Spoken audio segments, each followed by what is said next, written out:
Okay, good afternoon, everyone, and welcome to another episode of College and Career Pathways, where every Monday, Wednesday, and Friday we provide you with information on various colleges and universities, financial aid resources, skilled trade professions, technical schools, training programs, and career readiness skills, all designed to help you make the best career decisions possible. My name is Toni Cureton, and today we are with Michigan Schools and Government Credit Union again. They are continuing in our financial literacy series, and today we are going to be talking about paying yourself first. Welcome back, Colleen. We're so glad to have you. Thank you so much. Happy to be here. Happy to be here. Today's topic is saving, and what are some good strategies to do it. I do have a video for you today, but we're actually going to put it at the end because it's a little different. So we're going to put it at the end. Saving money. You've heard it. You know you should do it, but it's hard to do. It's hard. When I think about saving and budgeting, I think of it like dieting, like your body. You know what you should eat and you know what you shouldn't eat. Now, it's not necessarily going to kill you if you have some Oreos and chips and French fries, but over time, it's going to create a bad situation. Your health is going to decline, gain weight, XYZ. If you purposely have, celery and mangoes and jackfruits, you'll keep in a better shape, more wellness. Now, if someone's making all your meals for you, well, you're just kind of going along with what's happening. If you're with your parents, if you're in high school, even if you're in college, your food's kind of being provided. You're just thinking to yourself, well, that's what they're going to give me. And then when it's time for you independently to cook and make all those decisions for yourself, it gets tough to decide between the baked Lays and the regular Lays. And saving is the same way. I know I should put some of this money aside, but it's not really that big of a deal if I just keep it and spend it on, a movie ticket, right? I mean, it's $10.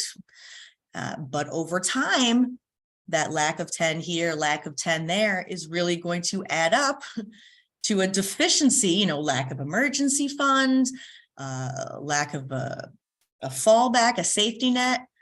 Whereas the person who purposely was putting thought into it, I want to make sure to put 10 here, I want to make sure to put 10 here, is really in a much better situation over time.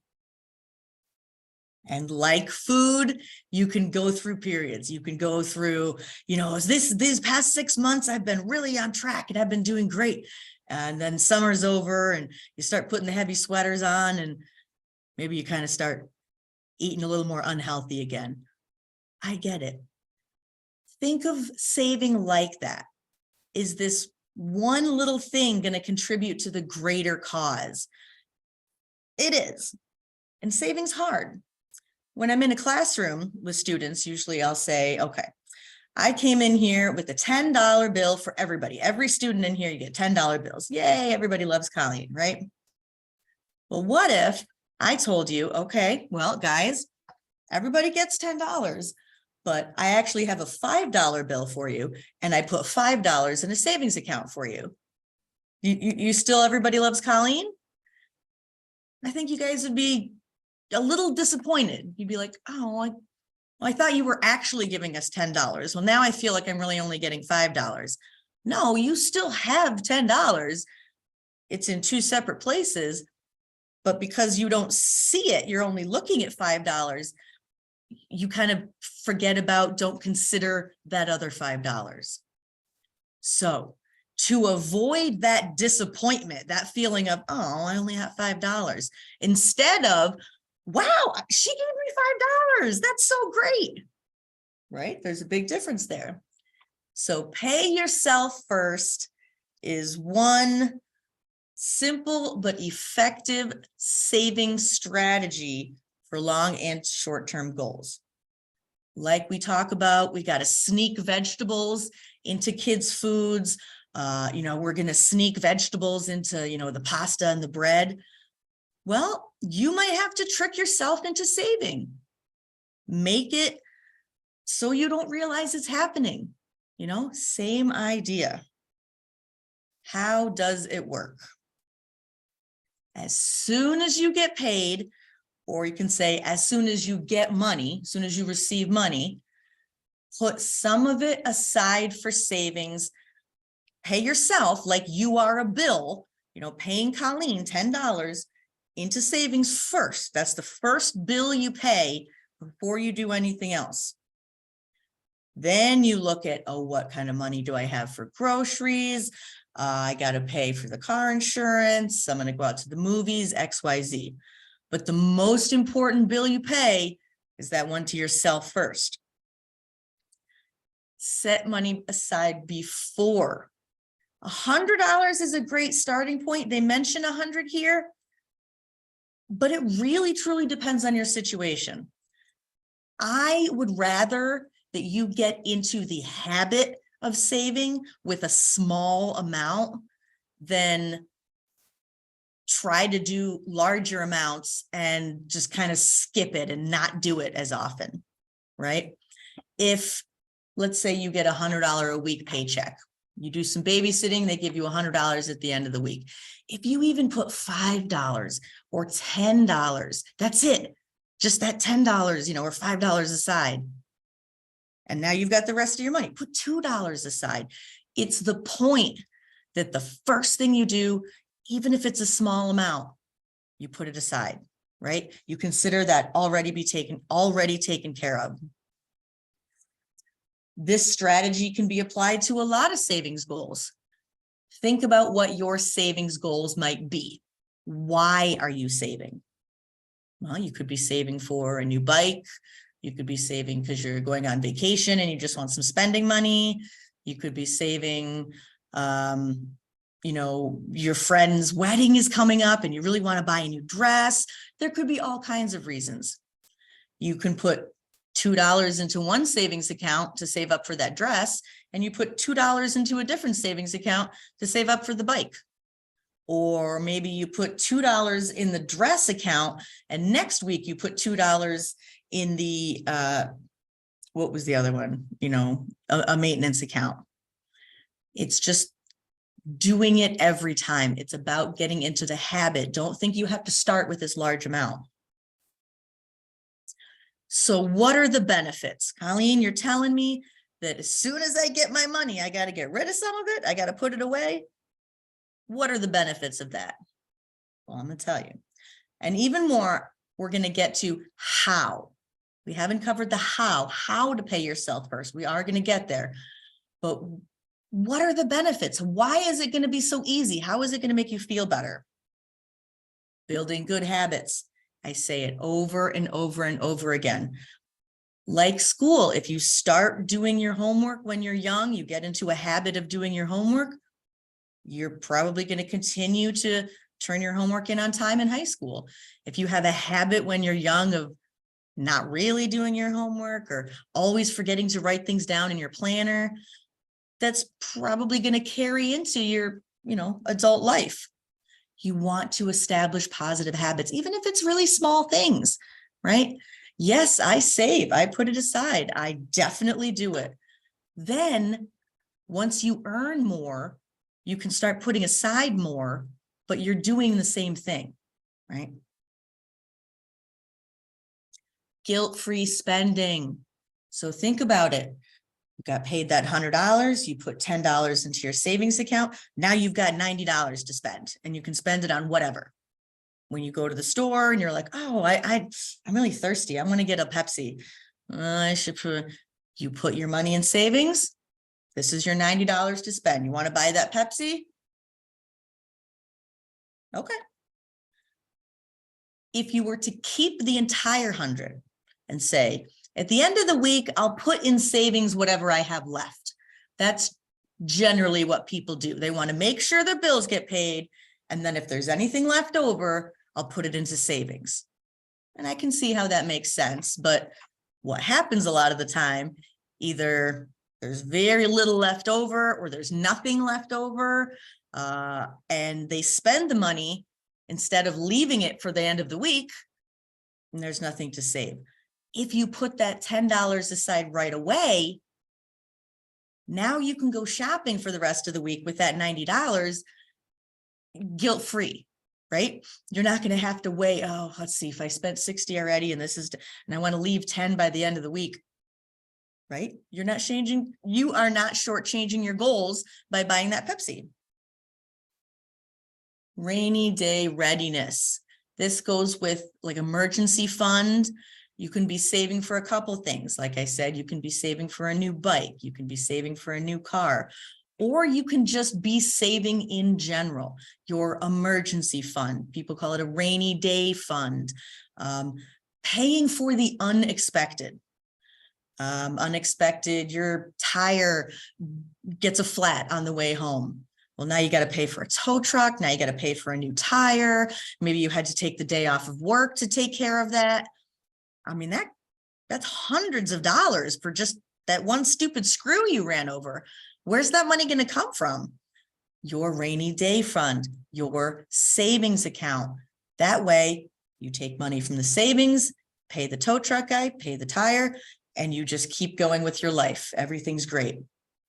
If there is no emergency fund and, well, I'm going to have to not pay my car payment, or I'm going to have to not eat this month, or, in order to completely disrupt my day-to-day life, to put that money towards here, you want consistency, right? Ideally, you want your life to be you want your funds and you want the planning to be as consistent as possible. So putting money aside and just letting it sit there can seem hard because it's right there. It's just so easy to spend, but just leave it there. There will be unexpected things. There will. It's not a there might. It's not a there may be a day. It's there will be soon. It's going to be the tire. It's going to be a broken arm. It's going to be the dog needs to go to the vet. Your glass is broke. It's always going to be something, even if it's $40. Sometimes a surprise $40 fee is, it can ruin your whole month. So being prepared, it helps you to be prepared. Relaxed willpower. Now, why am I encouraging you to save? Because it's important for your future. Why am I trying to get you to pay yourself first? Because it's consistent. It's automatic. I want you to what's the sentence? Reduce your reliance on motivation and willpower, right? Saving, just like eating right, is your own personal willpower. When you go into a restaurant, you can choose to order a salad, or you can choose to order a pizza. Who's standing behind you saying you shouldn't order that? It's going to be up to you. Now, if every time you go to the restaurant and you're weighing and you're like, oh, I should get the salad, I know, but I don't get, and you're bad, should I get it? And then you get the pizza and then you feel bad and you're so stuffed and you're like, oh, I shouldn't have ordered that. I'm so mad at myself.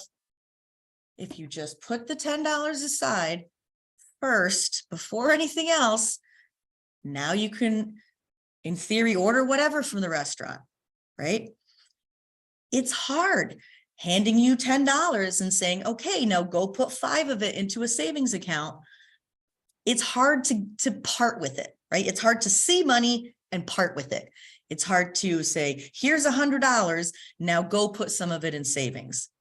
How about I just give you $90, right? Wouldn't that be easier? Wouldn't it be easier if I just gave you $90? Because then it kind of takes that whole willpower out of it. Reduce the reliance on your personal willpower, right? It's hard. We're holding ourselves accountable, and we make mistakes. People aren't perfect. Visible progress. Paying yourself first and being consistent and establishing those good habits. Regularity. It means that money, even in small amounts, will consistently be added And then if it's a savings account, it's also earning money on the money that's in there. So you're not even taking the action necessarily of physically moving the savings. You're just collecting your paycheck and having a great day. And every once in a while, you'll look up and say, what's my balance in my savings account? And you'll see that visible progress. Oh, that's more than last time. Oh, that's more than last time.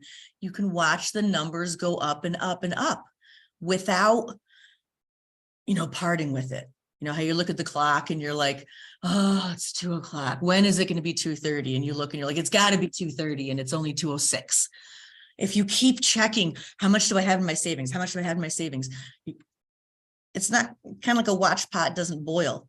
If you let everything happen automatically, autopilot, you don't have to make the decisions. You don't have to worry about the willpower, the self-control, and you can check in and only see positive progress. So these are a lot of really great benefits. Why pay yourself first? That's the why. Now the how. How do I do it? Automate, autopilot. This is the tricking yourself, so to speak. In the same way, you should eat healthier, but you really love pizza. So I'm going to order it with the cauliflower crust because that's healthier. So I'm making an effort. Okay, that's kind of a halfway part. You're kind of tricking yourself into thinking it's a real pizza crust, but hey, it's for the greater good, right? Along those same lines, you might have to kind of trick yourself, set something up so that you're saving without realizing that you're saving, right? Paying yourself first is certainly easy when it's autopilot and you physically don't have to do it. When you just take that $90 or you just take that $5 and you're like, all right, great. Automate your paycheck. Now, we went over paychecks, right? We went over pay stubs, and you will have money taken out for taxes, taken out for Social Security, taken out for Medicare. You might have, union dues, all kinds of stuff. You can set up your paycheck. You talk to your, HR payroll department. You can have it sent to, I don't know about as many bank accounts as you want, 2, 3, 4. I have mine split between 2 different financial institutions, actually. I have some money going into this account, some of my paycheck being deposited into this account, and some of my paycheck being deposited into this account. So what happened? I have the exact same amount of money. It's just already in 2 different places. Right? So now I can go ahead and pay the bill that's easy to do here, and I can go ahead and pay the bill that's easy to do here. Autopilot. So why don't you tell your paycheck, hey, how about 1% of this paycheck automatically gets deposited into this savings account? Or how about $10 of every paycheck gets automatically put into this savings account, right? Retirement savings, you hear the term 401k or your 401k, 403b. Those are just different terms for that long-term retirement savings. It's savings that you earn a lot more on it than you do on the savings account that you have here at the credit union. But that's because you can access your money here at the credit union. Once you put money into your retirement account, you can't touch it until your retirement. So you can't come get it. So automatically, you should have at least 3% sent right to retirement right away before you even get that check, 1 or 2%. I remember being a substitute teacher, having 2% of my substitute teacher salary automatically being sent to a retirement fund. 2% of a substitute teacher salary is not very much, but the point is I'm doing it, I'm working on it. There's something to add to. It's more than it was last time, right? Are you saving? Yes, I am. 1% goes to retirement savings, 1% goes to this specific savings account, and then everything else goes to my checking. You can set it up how you want, but I highly recommend set up a direct deposit so some money goes right to savings and you don't even have to see it. You don't have to do it, so you don't feel like you're losing it. Or maybe you don't have a paycheck. You get paid in cash. You know, you babysit, cut hair, landscaping, you get paid in checks. Okay, that's fine. So how can I do this if I don't have a paycheck and a direct deposit? Well, you just go ahead and you deposit all of your cash into your checking account. You deposit your checks into your checking account and let the system do all the work. Set up a repeating automatic transfer, and you can set it up for once a month. You can set it up to happen, you know, the day after payday every 2 weeks. You can say every week transfer $5 from my checking to my savings at the end of every week. You're not going to miss $5. What's $5? I had 40, it's 35. But it's put over there. Now that's $5 that you're not going to, you know, waste on a Pepsi. It's sitting in your savings. You still put all your money into the one place, but behind the scenes, money is automatically being transferred and sent from one place to another and then just sitting and piling up. You can slowly increase that over time. Maybe you have to decrease it. Please don't decrease it. Just stay at an amount. You can have it set, like I said, the day after payday. So you want to make sure that the money's there before it transfers, but it doesn't have to come from a paycheck. And you can have multiple savings accounts, a savings account called the house repair, a savings account called vacation savings, another savings account called education. What you're saving for and how you're saving it is up to you. It might make more sense to you to have one big emergency fund and then just use it when you need it. It might make more sense to you to save separately, because I'm going to put some money towards this. I'll put less towards here and I'll wait to put some there. You want to kind of categorize your savings. That's okay too. You can have it staggered. Maybe you talk to your credit union, call, go in, say, I'd like to set up some sort of repeating transfer. I'd like to set up some sort of saving strategy that isn't going to cost me anything and isn't going to, you know, put me into the negative. I want to make sure the money's there, and I want to make sure I can start saving without feeling like I'm, you know, eating a cauliflower pizza, so to speak. Automate your bills. Now, you may or may not be getting a lot of bills right now. Maybe your cell phone bill or car insurance bill, maybe a car payment bill, a membership, you know, subscription bills.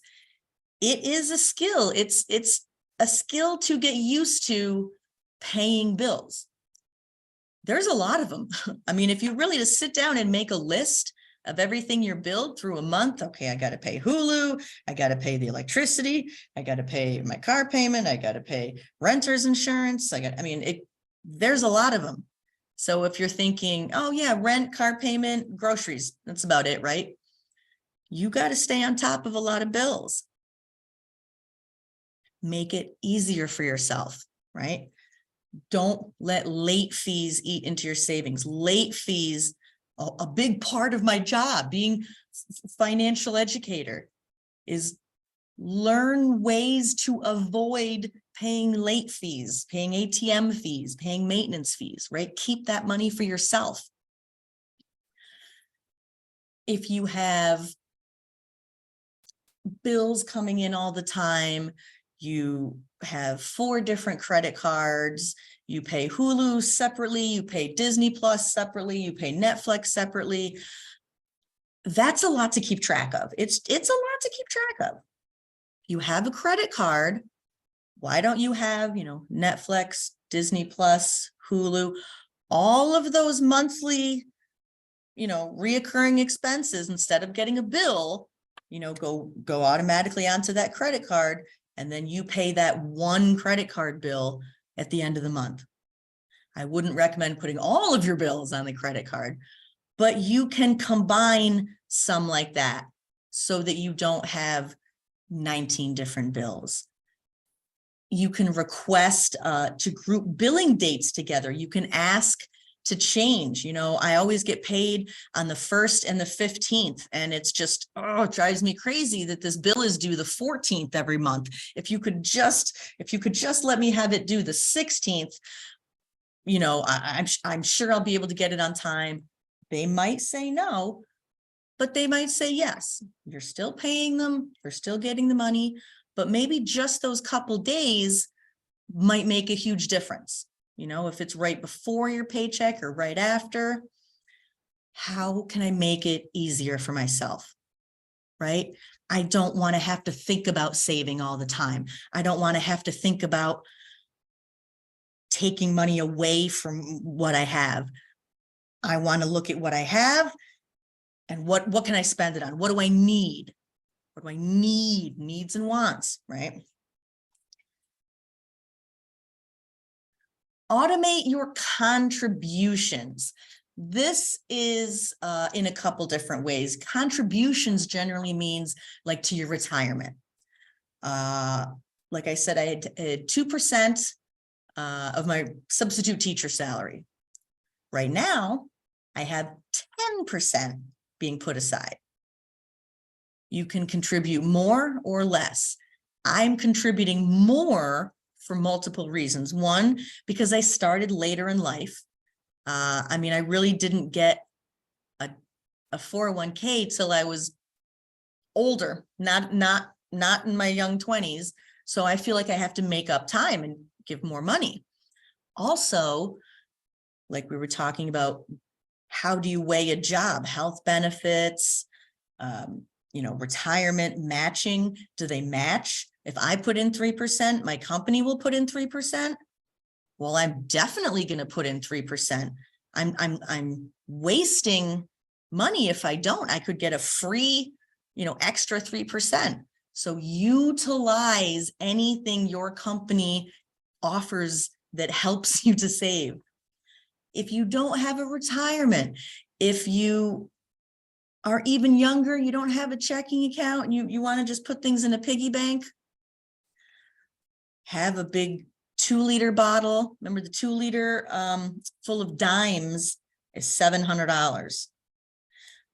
You can have your big giant change jar, everything you find. Anytime you find a coin, on the floor, in the couch, in the car, in the parking lot, that goes into that one jar. And then at the end of every month, that jar, goes into your savings. Find ways to contribute that are, creative, that aren't painstaking, that don't feel like a sacrifice. Rewards. Do you have a credit card with rewards? Probably not yet, but over time, when you're looking for a rewards card, you don't want just any rewards card. You want to make sure that it's one that you'll spend enough where you'll earn enough rewards to actually make it worth your while. But $40 is $40. You earn $40 in rewards. Whew, wow, that $40 in rewards paid for that $40 thing that ruined my month. If you have some things set up ahead of time, it's that relaxed willpower. Things don't always turn into a disaster as often. They can be fixed. Tax refunds. We're looking at taxes. If you get a tax refund, consider putting at least a chunk of it. If not all of it, it's pretty hard to put all of it aside, but put a chunk, I don't know, $50, $100, $200 from that tax return into your savings. And that's it. Put it there and it's done. It was a one-time thing. Whew, and that it's worth a lot. It's not bonus money, Tax return is not bonus money. If you get a refund, they are paying you back money that was already taken out of your check, right? So it's not extra money. If you make 40 grand a year, they take out taxes and you get a $2,000 refund. You didn't make $42,000 this year. You know, you still ended up with a net pay of, I don't know, 34, something like that, 32 approximately.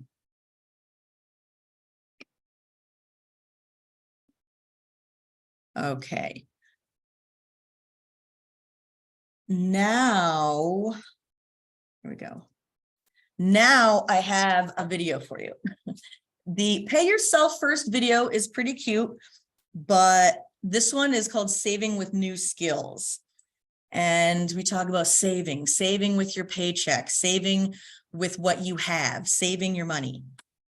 Well, what if you don't have any money to save? You know, what if you don't have a job?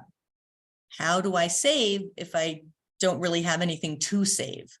Well, what are some ways? How can I create income? How can I find money in small ways? So here's some suggestions of saving with new skills.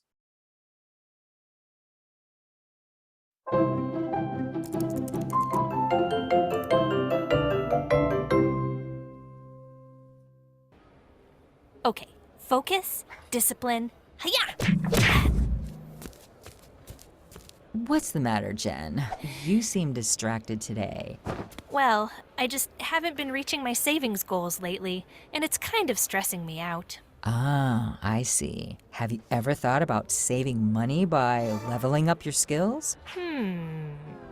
See, this is what I mean. Now I have to go buy a new pair of gloves. That's a good chunk of my monthly savings gone. Not necessarily, if you can get crafty. After all, a needle and thread are cheap. And if you learn the skill of sewing, you can mend things instead of replacing them. This can apply to many expenses like home repair, vehicle maintenance, and even haircuts. Yeah, I can do that. Well, maybe not the haircut. Fair enough. To discover another great way that new skills can help you save, get cooking. We all have to eat, but buying your favorite culinary delights can get expensive. So why not learn the skills to make them? For example, I bake my own bread, pickle my own pickles, pop my own corn, and I make a mean flambe. I still go out sometimes, but learning cooking skills has saved me a fortune day to day. Being a good chef would be pretty delicious. Last but not least, you can get capable. Some new skills can help you advance your career, develop a nice side hustle, or hop into a more lucrative line of work. It took a ton of effort and discipline, but that's how I came to teach martial arts. What did you do before? Retail. Oh wait, I've got one more skill set you can learn. Cleaning paint off of walls.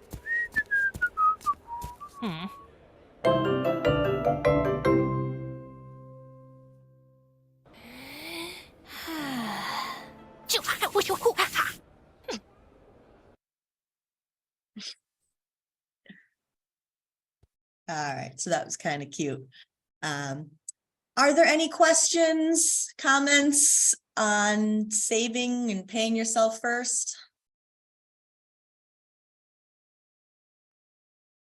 You guys, please feel free to unmute and ask your questions, or you can type them in the chat.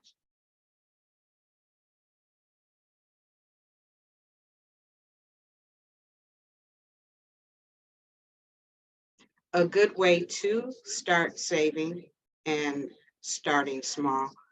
In September, I did a presentation on the 52-week savings plan, where you start out with a single dollar bill, and each week you double the dollar and put it in savings. And by the end of the year, if you're disciplined, you will have accumulated $1,378. So I put the challenge out in September, and if you've been putting into the savings of it for yourself, right about now you should have about $300 to $350 that you would have saved since the start of this challenge. I did two. I did one for the single dollar, and then I did another one where I doubled the dollar. So I started one with one single dollar, and that particular savings has about $350 in it. And then I did one where I started with $2 and doubled that. That's up to $650. So I have almost $1,000 since September. So it is a really good way for you to start putting your money away for different reasons. It could be for, a vacation or an emergency fund or whatever it is. Yeah, I gotta learn that. I'm no good at that one. Oh, you're better than you think. You can start by eliminating your Starbucks coffee run and buy a can of Folgers and drink it and make it yourself. And every time that you would have gone to get your Starbucks, take that money and put it, aside. I also save the change that I receive from every dollar that I break and put it in a bank, and all of my singles. So if I break a large bill, 5, 10, 20, however many singles are from that, I automatically put it in a savings area. And last year when I did that, my change in singles for a year, I came up to $700. So it is, these little tricks to help you accumulate money, they really do work. They really do work. And when you get that large sum that you're counting up, you feel good because, you actually set some financial savings goals and accomplish them. So I definitely would encourage everybody to take a minute and just, start with your loose change, your single dollar bills, like I say, do the 52-week challenge. If that is a small amount each week, you're putting aside towards, whatever. Those are excellent points, Toni, with the singles and the change and doing things that don't seem extra or out of the way. Right. Making it into a game, making it into a kind of a competition with yourself. I encourage parents to create like a savings competition with the kids, who saves more by the end of this, or if you save this much, I'll match it, Yeah. an incentive to save. I just remembered something I heard, which I'd never heard of, and I thought this was really interesting. If you're having trouble saving, just it's a challenge, you're the willpower part of it. Have a group, a savings group. So let's say there's 5 of us, and all 5 of us have our names on this one savings account. And all of us transfer $20 each paycheck into this savings account. All right. So it's all of our money. Nobody touches it. And then when something happens, I say, oh, hey guys, my tire, the tow truck, I'm going to need some of this money to spend on, my tow truck. And we decide, okay, yes, you can take 200. Okay. Yes, you can take 500. Now, why bother doing it in a group? That seems like it would make it more complicated. Well, what happens if you don't put your $20 in this week? You've got 4 other people who are like, hey, where's your $20, man? We all agreed to put $20 in. And so I'm moving around too much with the camera, sorry. So it's kind of taking some of the accountability away that other people are relying on you. And it might feel weird, like, well, I haven't used the money yet.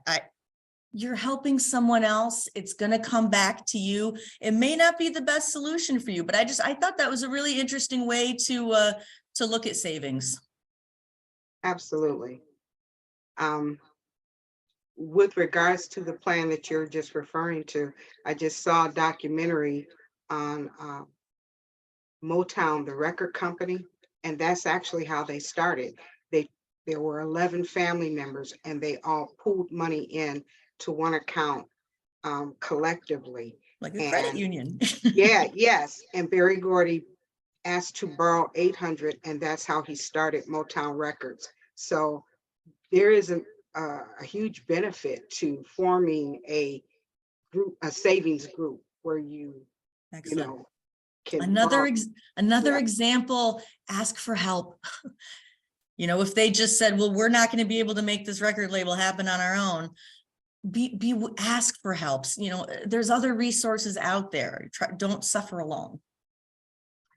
So excellent presentation as always, Colleen. If we don't have any more comments or questions, we will bring this session to a close, and we will see you all next time.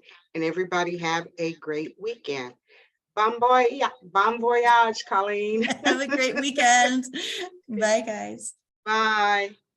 Bye-bye.